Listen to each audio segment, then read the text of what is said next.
Hi, my name's Emma. We're in the Blue Hill kitchen today. We're going to be making gazpacho together.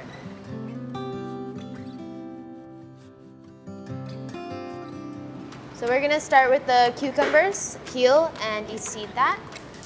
So this is where we're going to start.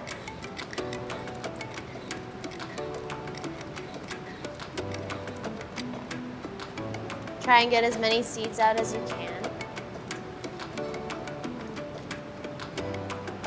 All right, and now we're gonna chop it. Just make sure it's small enough where it can marinate evenly. Next, we are going to de-seed the peppers. So I like to start off with taking off the top, cut around the seeds. And when you're chopping, with all the different vegetables, just try and make it uniform so that they're all the same shape.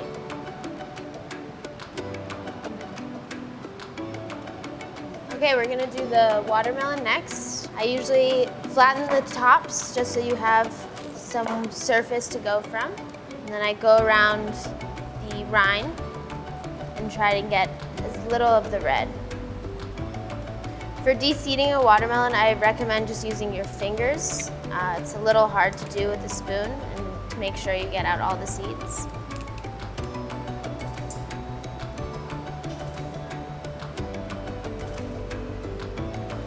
Now it's time to chop these beautiful tomatoes. Take off the top. Obviously try not to waste as much as possible. Again, same with the watermelon, it's just best to use your fingers. Just get in the crevice. And all of this is just going to go straight into the bowl. Once you have all the veg prepped, you're just going to stir everything in. And then you can start adding the seasoning. So we'll start with the olive oil, the raspberry vin, and the rice wine. If you don't have any raspberry vin at home, you can substitute it for any of your favorite vinegars. And during the marinating process, I like to add some salt just so it can start the curing process. We're marinating for 2 hours, or you can do more, just so all the veg absorbs the seasoning. So stir that in really well. And now it's time to blend. So I start on low. So I like to marinate the gazpacho with the olive oil, but you can add it during the blending process as well. And you don't want it too smooth, you want it a little chunky. It is the gazpacho.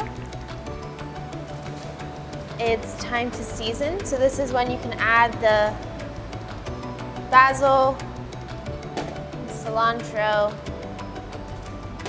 pepper, and if you like a good kick, then this is where you can add the tabasco. Stir it in.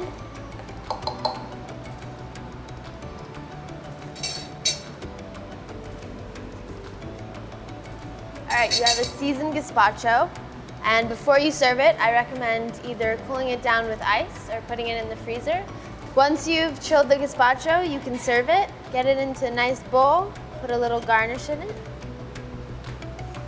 and you have a beautiful gazpacho.